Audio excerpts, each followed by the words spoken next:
Top headlines. NTR కు భారతరత్న ఇవ్వడం అంటే తెలుగు జాతిని గౌరవించడమని, ఆయనకు భారతరత్న ఇచ్చే వరకు పోరాడతామని, సాధిస్తామని సీఎం చంద్రబాబు స్పష్టం చేశారు. విజయవాడ పోరంకి మురళీ రిసార్ట్స్ లో నిర్వహించిన ఎన్టీఆర్ సినీ వజ్రోత్సవాల్లో ఆయన పాల్గొన్నారు. తారకరామం అన్నగారి అంతరంగం పుస్తకాన్ని ఆవిష్కరించారు. ఈ సందర్భంగా చంద్రబాబు మాట్లాడుతూ పాత్రకు ప్రాణం పోసిన ఏకైక నటుడు ఎన్టీఆర్ అని చెప్పారు. ఎన్టీఆర్ 300 చిత్రాల్లో నటించి ప్రతి పాత్రలో జీవించారన్నారు. ఆయనలా వైవిధ్యమైన పాత్రలు పోషించిన నటుడు మరొకరు లేరన్నారు. ఎన్టీఆర్ రూపంలో మనం దేవుడిని చూస్తున్నామని, అన్ని రకాల పాత్రలు పోషించి ప్రజలను మెప్పించారని పేర్కొన్నారు. పరిశోధన చేసి మరి వీరబ్రహ్మేంద్ర స్వామి, శ్రీనాథుడు పాత్రలు పోషించారని సీఎం చంద్రబాబు గుర్తు చేశారు. నాకు ఇక్కడే వెంకయ్య నాయుడు గారు ఉన్నారు. ఆగస్టు క్రైసిస్లో ఆ రోజు ఎన్టీ రామారావు గారిని దించేస్తే వెంకయ్య నాయుడు గారు వీళ్ళందరూ వచ్చి 30 రోజులు వెంకయ్య నాయుడు గారు రోడ్ల మీదకి వచ్చి మళ్ళా ఎన్టీ రామారావు గారిని ముఖ్యమంత్రి వరకు కృషి చేసిన వ్యక్తి వెంకయ్య నాయుడు గారు అని చెప్పి నేను మీకు తెలియజేస్తున్నా. ఆల్ అపోజిషన్ పార్టీస్ని కూడగట్టిన వ్యక్తి. నాకు చాలా సందర్భంలో చూశాను.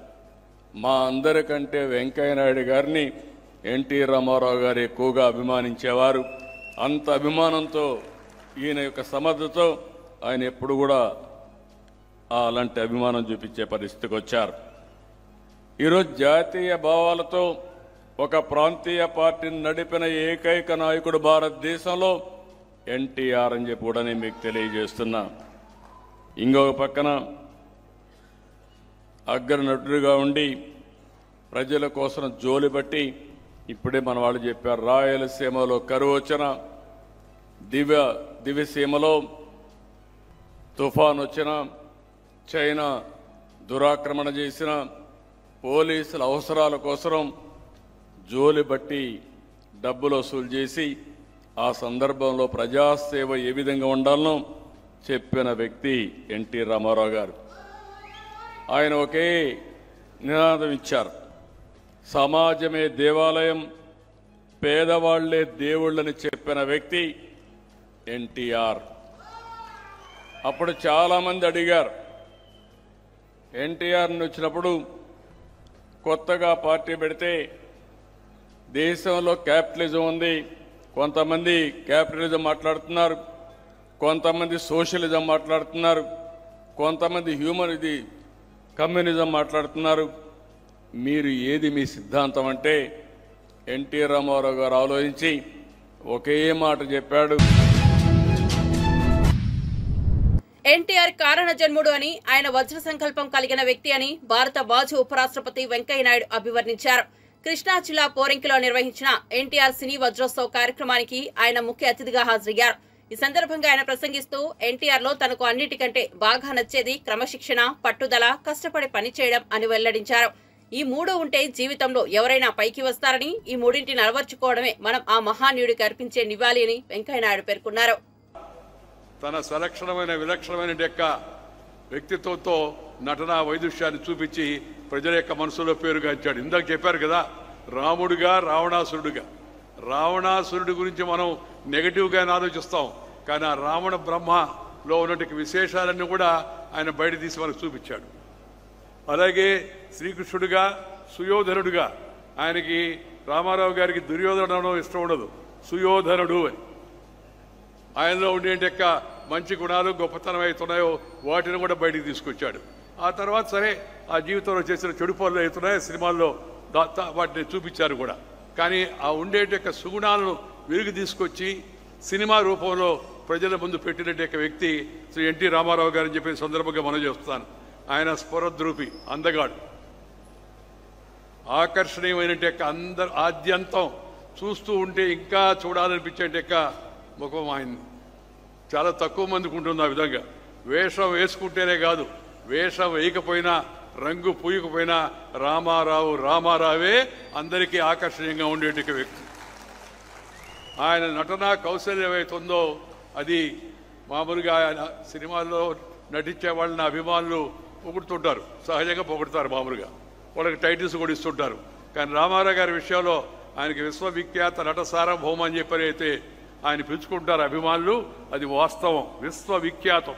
ప్రపంచవ్యాప్తంగా తెలుగువారి గొప్పతనాన్ని తెలిపి తెలుగువారి యొక్క నటనా కౌశలాన్ని బయటకు చూపించినటువంటి వ్యక్తి శ్రీ ఎన్టీ రామారావు గారు.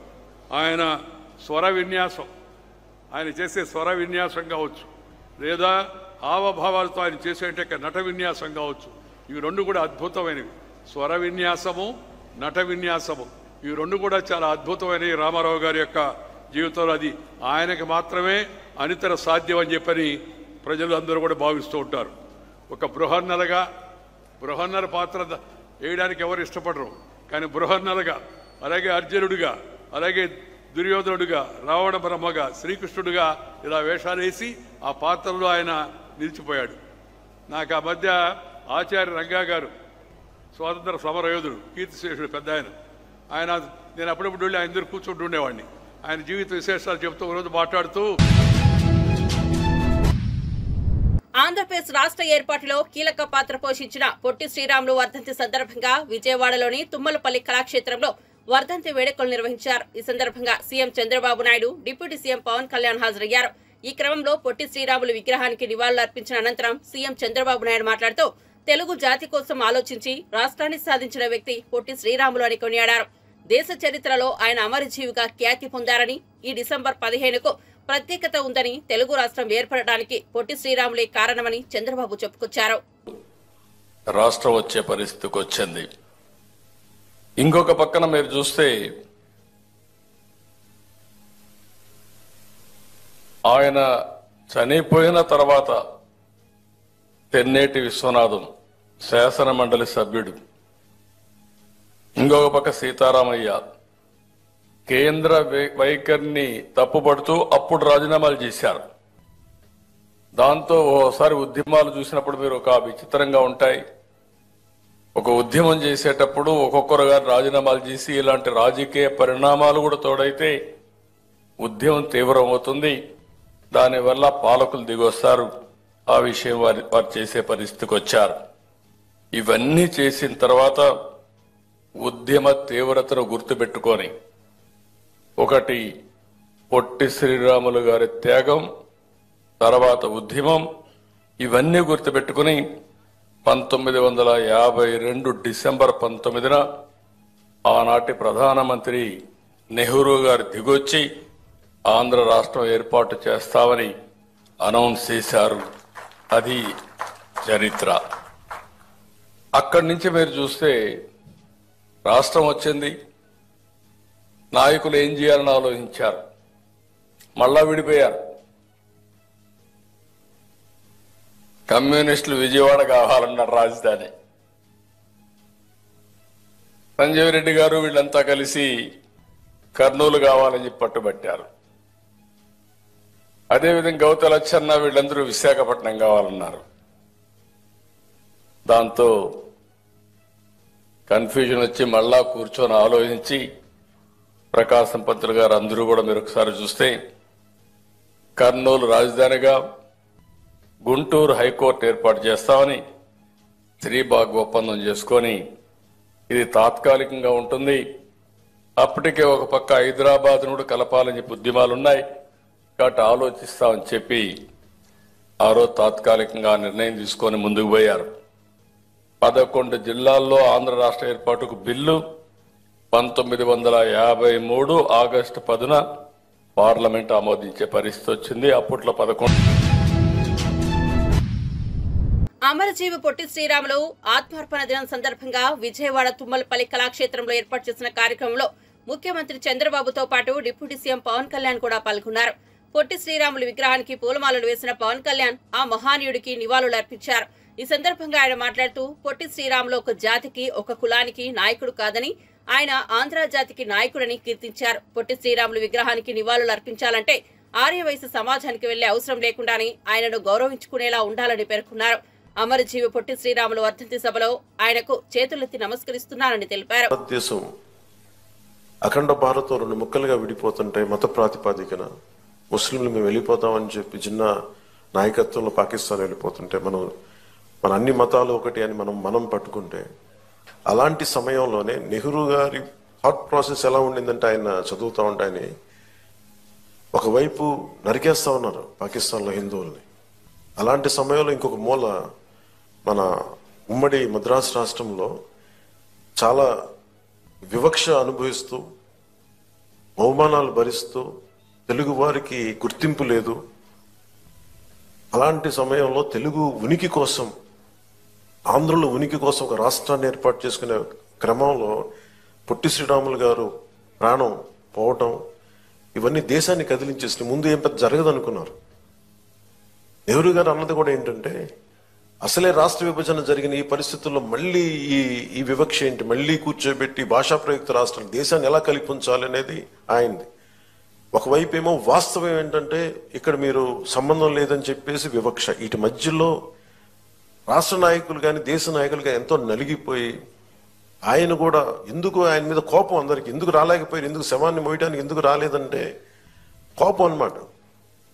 ఆయన వదిలేస్తే కొద్దిమంది ఘంటసాల గారు లాంటి పెద్దలు కానీ వీళ్ళందరూ వచ్చి అంటే నలుగురు మన రాష్ట్రం కోసం ఏర్పడిన వ్యక్తికి శవాన్ని మోయడానికి, పాడి మోయడానికి నలుగురు కూడా కనా కష్టాలు పడాల్సి వచ్చిందంటే నిజంగా అదే గుండె కదిలించేసింది. అలాంటిది మనం ఈయన మన గుండెల్లో పెట్టుకోవాల్సిన మహానుభావులు ఆయన. ఈ రోజున ఆంధ్రులు అని చెప్పుకుంటున్నాం అంటే ఆయన బలిదానమే మనల్ని ఇక్కడ నించోబెట్టింది. నాకు చాలాసార్లు రకరకాలుగా ఉంటుంది. ఒకసారి ఆంధ్రప్రదేశ్ విడిపోయి మన భాషా ప్రయుక్త రాష్ట్రాలు జరిగిన తర్వాత మనకి ఒకసారి మన కర్నూలు రాజధానిగా ఒక డేట్ పెట్టాం. తర్వాత మళ్ళీ మనకి తెలంగాణ రాష్ట్రాన్ని విలీనం చేసి ఉమ్మడి ఆంధ్రప్రదేశ్కి ఏర్పడిన ఒకటి మళ్ళీ విడిపోయిన తర్వాత ఇవన్నీ మొన్న చాలాసార్లు క్యాబినెట్లో మాట్లాడుతూ ఉంటే గౌరవ ముఖ్యమంత్రి గారు చంద్రబాబు నాయుడు గారు చెప్పింది ఆయన ఆత్మార్పణ దినాన్ని మనం ప్రతి ఇంట్లో తల్లి పోలీసుగా మారి కుటుంబాన్ని రక్షించాల్సిన అవసరం ఉందని రాష్ట్ర హోంమంత్రి వంగలపూడి అనిత అన్నారు. పశ్చిమ గోదావరి జిల్లా పాలకొల్లులో జరిగిన కార్యక్రమంలో ఆమె పాల్గొన్నారు. ఈ సందర్భంగా వంగలపూడి అనిత మాట్లాడుతూ ఆడపిల్లలకు చెప్పే జాగ్రత్తలు ఇళ్లలో మగపిల్లలకు కూడా చెప్పాలని, అప్పుడే మహిళలపై ఆగడాలు అరాచకాలు తగ్గిపోతాయని చెప్పారు.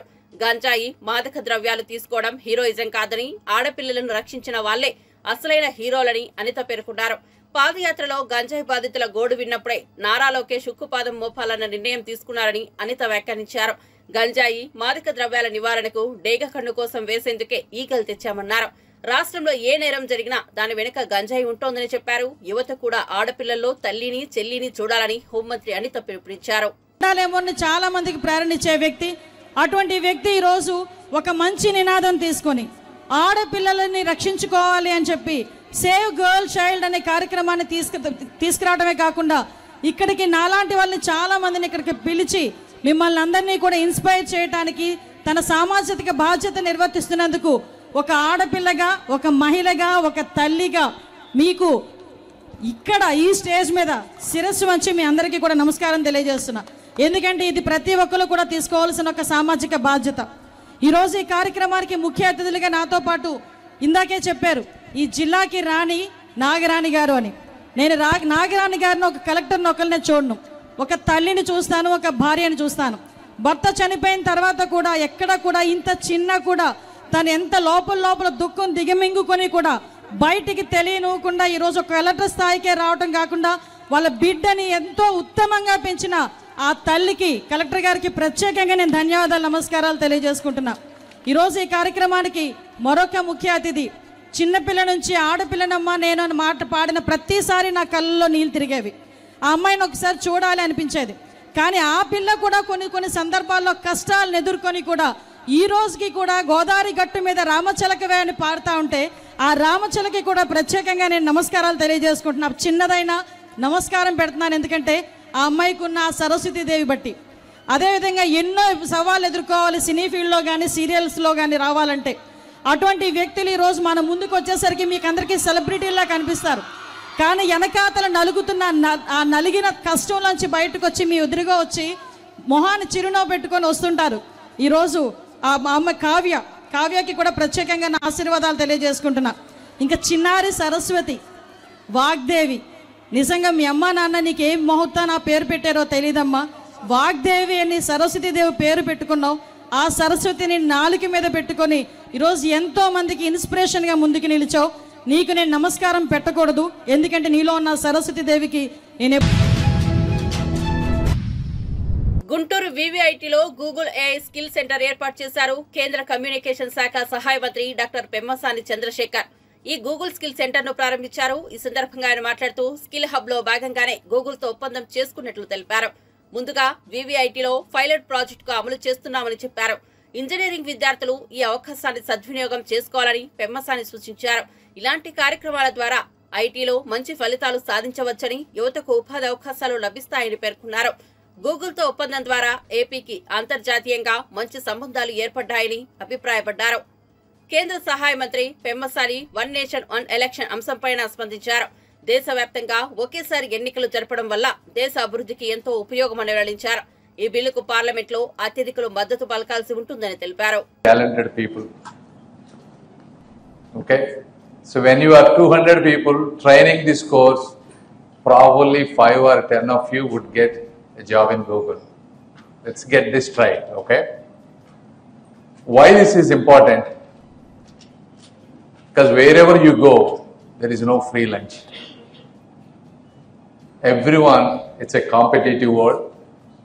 There are lakhs and lakhs of engineering students coming out of the colleges. Because at one point when CBNs are envisioned, the IT is the future, and he made a bold move of opening so many engineering colleges. At that time it was a right move. But today, as you see, you have lakhs of these people. And there are only so many jobs you can get. So that's why it is very important that each one of you really take these programs and every opportunity by heart and work hard. Because success is not a luck. I want you to understand, all of you. Success is a choice you make. Success is a habit that you cultivate every day.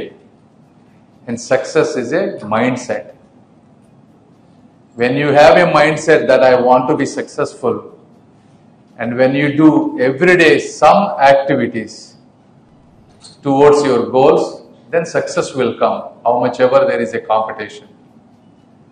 So our goal as a government or anybody is to bring some of these great people, whether it is Google, Microsoft or Apple, so that they can come to your college and give the practical experience. Because unless you enable this system, it's very hard for them also to come out and give you these kind of. ఆడపిల్లలను కాపాడుకోవాల్సిన బాధ్యత మనపైనే ఉందని AP మంత్రి నిమ్మల రామానాయుడు సందేశం ఇచ్చారు. గతంతో పోలిస్తే ఆడపిల్లల సంఖ్య తగ్గుతోందని ఆయన ఆందోళన వ్యక్తం చేశారు. ఒకనాడు ఆడపిల్ల పుడితే మహాలక్ష్మి పుట్టిందని మురిసిపోయేవారని, అయితే నేడు పరిస్థితులు మారాయని ఆయన వ్యాఖ్యానించారు. ఆడపిల్ల అంటే ఒక భారంగా అనుకుంటున్నారని విచారం వ్యక్తం చేశారు. ఈ పరిస్థితిలో మార్పు రావాలని ఆయన ఆకాంక్షించారు. మహిళల రక్షణ కోసం టీడీపీ సారథ్యంలోని కూటమి ప్రభుత్వం కృషి చేస్తోందని ఆయన పేర్కొన్నారు. ప్రతి ఇంట్లో ఆడబిడ్డలను ప్రోత్సహించాలని ఆయన కోరారు. స్వర్గీయ ఎన్టీఆర్ మహిళలకు ఆస్తి హక్కు కల్పించారని మంత్రి గుర్తు చేశారు. ఇక మహిళల సొంత కాలపై నిలబడాలనే లక్ష్యంతో ముఖ్యమంత్రి చంద్రబాబు నాయుడు డ్వాక్రా సంఘాలను ఏర్పాటు చేశారని ప్రస్తావించారు. లక్ష్యంతో మరి యొక్క సేవ్ ది గర్ల్ చైల్డ్ కార్యక్రమాన్ని నెరవేరుస్తున్న విషయాన్ని కూడా ఈ సందర్భంగా తెలియజేసుకుంటూ ఉన్నా. ఎందుకంటే మనందరికీ తెలుసు, ఆ రోజు 19వ శతాబ్దం తొలి నాళ్లలో మరి ఎవరి ఇంటిలో అయినా సరే ఆడపిల్ల పుడితే మరి సాక్షాత్తు ఒక శ్రీ మహాలక్ష్మి పుట్టిందనేటువంటి వేడుకలు, ఆనందం ఆ రోజు ఉండేది.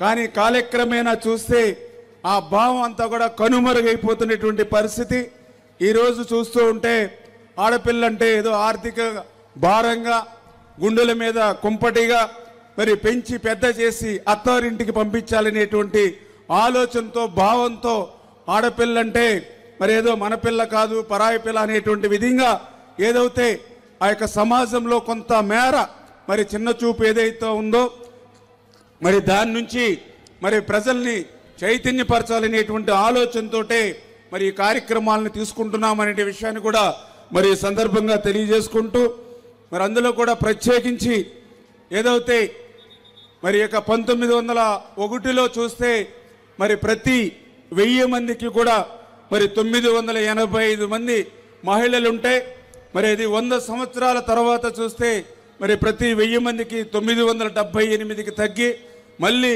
మరి ఈ మధ్యకాలంలో చూస్తే అది 876కి మరి తగ్గుతూ ఉంది అని అంటే మరి ఏ రకంగా అయితే మనం ఆడపిల్లల్ని రక్షించుకోవాలి, ఏ రకంగా అయితే మరి ఆడపిల్లల్ని కాపాడుకోవాలనేటువంటి మరి ఉద్దేశం కూడా మనందరికి కూడా అర్థమవుతున్నటువంటి పరిస్థితి అని చెప్పి కూడా మరి ఈ సందర్భంగా తెలియజేసుకుంటూ, అందుకనే ఈవేళ నేననే కాదు ఈ ఆంధ్రప్రదేశ్ రాష్ట్రంలో మరి ఒక మార్పుకి శ్రీకారం చుట్టినటువంటి అన్న నందమూరి తారక రామారావు గారు.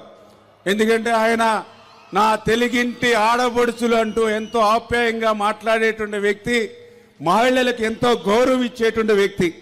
ఎందుకు ఈ మాట చెప్తూ ఉన్నానంటే మీ అందరికీ తెలుసు, మగవాళ్లతో పాటుగా ఆడవాళ్లకు కూడా ఆస్తి. రాష్ట్ర వ్యాప్తంగా 26 జిల్లాల్లో బీసీ భవనాలు నిర్మిస్తామని మంత్రి సవిత తెలిపారు.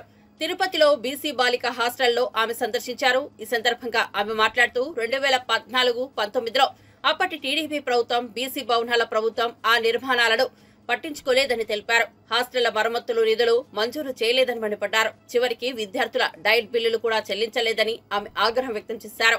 రంగులరెడ్డికి భవనాలకు రంగులు వేయడంపై ఉన్న శ్రద్ధ హాస్టళ్ల నిర్వహణపై చూపలేదని మంత్రి విమర్శించారు.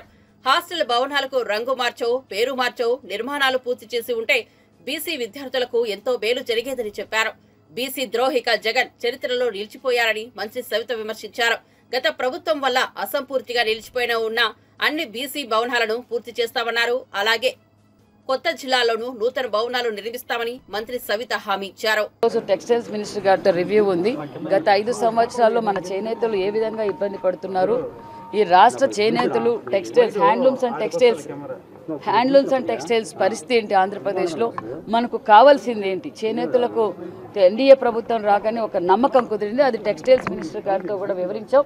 టెక్స్టైల్స్ మినిస్టర్ గారితో ఇప్పుడు రివ్యూ ఉంది. అదేవిధంగా కలియుగదేవి వెంకటేశ్వర స్వామి గారి దర్శనం చేసుకున్నాం. అదేవిధంగా ఈరోజు పొట్టే శ్రీరాములు గారి వర్ధంతి కార్యక్రమంలో కూడా పాల్గొన్నాం. పిల్లలతో కూడా ఇంటరాక్ట్ అయ్యాం. ఈరోజు బీసీ రెసిడెన్షియల్ స్కూల్స్ అన్ని రెనోవేషన్ చేస్తున్నాం. గత 5 సంవత్సరాలుగా ఎలాంటి రెనోవేషన్స్ లేక పిల్లలు చాలా ఇబ్బంది పెట్టారు. వాష్రూమ్స్లో వాటర్ లేదు, హాస్టల్లో బల్బులు లేవు, పడుకోవడానికి ఇబ్బంది పడుతున్నారనే విషయాన్ని కనీస మరమ్మతులు కూడా 5 సంవత్సరాల నుంచి చేయలేకపోయింది గత ప్రభుత్వం. మరి ముఖ్యమంత్రి గారి దృష్టికి తీసుకెళ్ళాం. ముఖ్యమంత్రి గారు కూడా రెనోవేషన్స్ కోసం బీసీ హాస్టల్స్, బీసీ గురుకులస్ రెనోవేషన్స్ కోసం కూడా 25 కోట్ల రూపాయల నిధులు కూడా కేటాయించారు. అదేవిధంగా ప్రతి బీసీ రెసిడెన్షియల్ స్కూల్, ప్రతి బీసీ గురుకులస్తో కూడా ఇన్వర్టర్స్ పెట్టబోతున్నాం. ఇన్వర్టర్స్ ఆల్రెడీ పెట్టేశాం. సీసీ కెమెరాలు కూడా బిగించబోతున్నాం. ఈ విషయాన్ని కూడా మేము పిల్లలకు కూడా తెలియజేశాం.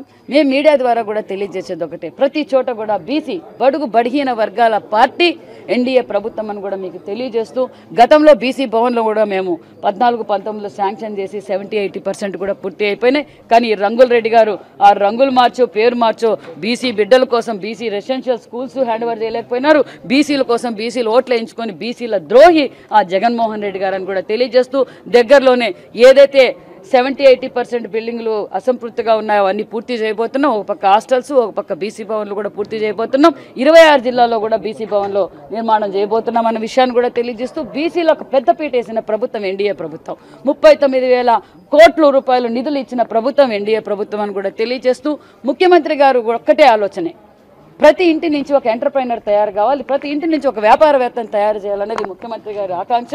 అదే దిశలో కూడా మేము కూడా ప్రయాణిస్తున్నాం అన్న విషయాన్ని కూడా. జమిలి ఎన్నికల బిల్లుకు ఇటీవలే కేంద్ర కేబినెట్ ఆమోదం తెలిపింది. ఈ పార్లమెంట్ సమావేశాల్లోనే బిల్లును ప్రవేశపెట్టి ఆమోదింపజేసేందుకు కేంద్రం కసరత్తు చేస్తోంది.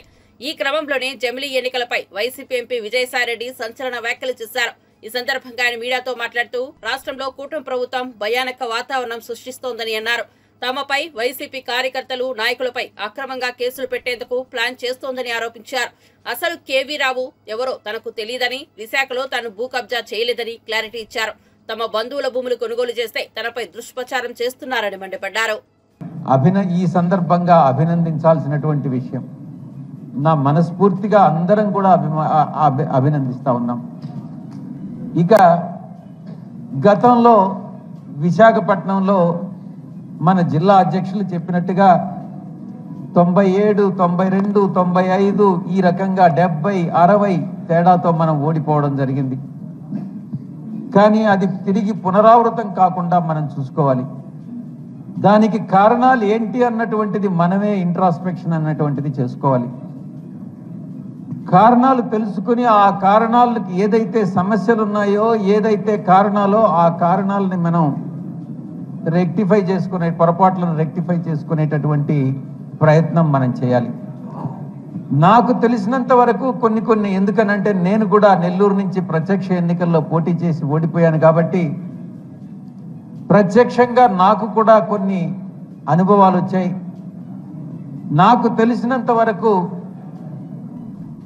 ప్రత్యక్ష ఎన్నికల్లో పాల్గొనేటటువంటి ఏ వ్యక్తి కూడా అన్ని సామాజిక వర్గాల్ని, ఏ సామాజిక వర్గము మనది కాదు, ఏ తరగతి మనది కాదు, ఏ వర్గము మనది కాదు అన్నటువంటి భావన మనసులో నుంచి తొలగించి ప్రతి ఒక్కరూ మనకు కావాల్సినటువంటి వాళ్ళే, ప్రతి ఒక్కరూ మన ఓటర్సే, ప్రతి ఒక్కరి ఆకాంక్షల మేరకు మనం పనిచేయాలి. వాళ్ళ అభిమతాల్ని, వాళ్ళ యొక్క ఆశలని, ఆకాంక్షలను తెలుసుకుని దానికి అనుగుణంగా మనం పనిచేయాలన్నటువంటిది నేర్చుకున్నప్పుడే మన విజయానికి దారి తీస్తుందని నేను ఈ సందర్భంగా మీకు తెలియజేసుకుంటా ఉన్నా. ఓడిపోయామని నిరాశ చెందాల్సినటువంటి అవసరం లేదు. కొంతమంది ఈరోజు విమర్శిస్తా ఉన్నారు, కొత్త ప్రభుత్వం అధికారంలోకి వచ్చి ఇంకా 6 నెలలు కూడా కాలేదు, ఇప్పుడే కార్యక్రమాలు చేపడుతున్నారా? ఆల్రెడీ ఎవరైతే కార్యకర్తలు ఆర్థిక భారంతో చితికిపోయి ఈరోజు లేవలేని పరిస్థితులు ఉన్నారో వాళ్ళ మీద ఫర్దర్గా మీరు మోపడం ఎంతవరకు బాధ్యత? తెలంగాణలో ముఖ్యమంత్రి రేవంత్ రెడ్డి నాయకత్వంలో అరాచక పాలన కొనసాగుతోందని BRS MLA KP Vivekananda Goud ఆరోపించారు. తెలంగాణ భవన్లో మీడియా సమావేశంలో మాట్లాడిన ఆయన ప్రభుత్వంపై విమర్శల వర్షం కురిపించారు. కాంగ్రెస్ ప్రభుత్వం ప్రతి అంశంలో మాట మారుస్తోందని, తెర మీదకి తెచ్చిన ప్రతి విషయంలో ప్రజల నుంచి వ్యతిరేకత రాగానే మాట మార్చి తోక ముడుచుకుంటుందని అన్నారు. అలాగే కాళేశ్వరం కుప్పకూలిపోయిందని, నిధులు మొత్తం వ్యర్థం అయిపోయాయని మాట్లాడారని, కానీ మల్లన్న సాగర్, రంగనాయక సాగర్, కొండపోచమ్మల నుంచి నీళ్లు తరలిస్తున్న మాట వాస్తవం కాదా అని ప్రశ్నించారు. ఈరోజు లగచర్లలో ప్రజల నుంచి ఉద్యమం నిర్మితం కాగానే మాట మార్చినటువంటి ముఖ్యమంత్రి రేవంత్ రెడ్డి గారు ఈరోజు ఇథనాల్ ఫ్యాక్టరీలో, నిర్మల్లో జరిగిన ఇథనాల్ ఫ్యాక్టరీ స్థాపనలో కూడా ప్రజల నుంచి తిరుగుబాటు వస్తే తోక ముడుచుకుంది రేవంత్ రెడ్డి ప్రభుత్వం. కాళేశ్వరం నీళ్లు 1,00,000 కోట్లు వేస్ట్ అయిపోయినాయి, అంతా కూడా కుప్ప కూలిపోయిందని చెప్పి కాళేశ్వరంలో భాగమైనటువంటి మల్లన్న సాగర్, రంగనాయక సాగర్, ఈరోజు కొండపోచమ్మ నుంచి కూడా నీళ్లు వాడుతున్న మాట వాస్తవం కాదా అని చెప్పేసి నేను ఈరోజు పిసిసి అధ్యక్షుడిని ప్రశ్నిస్తా ఉన్నాను. ఈ రకంగా 1 కాదు 2 కాదు, గురుకుల పాఠశాల విషయంలో కూడా మాట మార్చిన మాట వాస్తవం కాదా అని చెప్పి ప్రశ్నిస్తా ఉన్నాం. సమానం చెప్పాలి. నిన్నగాక మొన్న తను ఏదో ఫిలిం ప్రమోషన్లో national award best actor award వచ్చినటువంటి తెలుగు బిడ్డ, హైదరాబాద్లో పుట్టి పెరిగిన బిడ్డ అల్లు అర్జున్ గారు, వారేదో ముఖ్యమంత్రి గారి పేరు మర్చిపోతే కక్ష కట్టి ఎలా అయినా సరే వారు అరెస్ట్ చేయాలని చెప్పి అరెస్ట్ చేసి మరొక రోజు జైలు పోయే వరకు కూడా తన యొక్క జైలు పంపించి పైశికాచానందం అంటే ఎంత శాడిస్టిక్ మెంటాలిటీ అంటే శాడిజం అంటారు దీన్ని. శాడిస్ట్ ముఖ్యమంత్రి ఈరోజు ఉన్నాడంటే బాధపడాల్సిన విషయం. ఈరోజు ఏ తప్పు చేయని అల్లు అర్జున్ గారిని మీరు జైలు పెట్టారు, చట్టం తన పని తను చేసుకుంటూ పోతుందని చెప్పినటువంటి ముఖ్యమంత్రి రేవంత్ రెడ్డి గారు తన సొంత గ్రామమైనటువంటి కొండారెడ్డిపల్లిలో అక్కడ సర్పంచ్గా పనిచేసినటువంటి పెద్ద ఆయన 84 సంవత్సరాల పెద్ద మనిషి సాయిరెడ్డి గారు తన ఒక లెటర్ రాసి దీనికి నా మరణాన్ని నేను చనిపోతున్నాను కారణమంతా రేవంత్ రెడ్డి గారు కుటుంబ సభ్యులని చెప్పినందుకు ఇప్పటివరకు ఏమైనా చర్య తీసుకున్నారా? చట్టం తన పని తను చేసుకొని ఎందుకు చేయలేరు? మీరు అక్కడ చట్ట ప్రకారం ఎవరైతే కారకులైన వారు అరెస్ట్ చేయాలి కదా, కేసు బుక్ కావాలి కదా. అంటే ఏమి కారణం లేకుండా ఎలాంటి సంబంధం లేనటువంటి అల్లు అర్జున్ గారిని మాత్రం జైల్లో వేస్తారు, కానీ సంబంధమైన తన కుటుంబ సభ్యుల్ని మాత్రం తన సొంత గ్రామంలో కాపాడుకుంటారు, చట్టానికి మాత్రం అక్కడ ముందుకు పోనీయరు. ఈ రకమైనటువంటి అరాచక పాలన, అక్రమ అరెస్టులు, మాట మార్పులు, ప్రజలను ఇబ్బంది పెట్టడము, వీటన్నిటిపైన ఖచ్చితంగా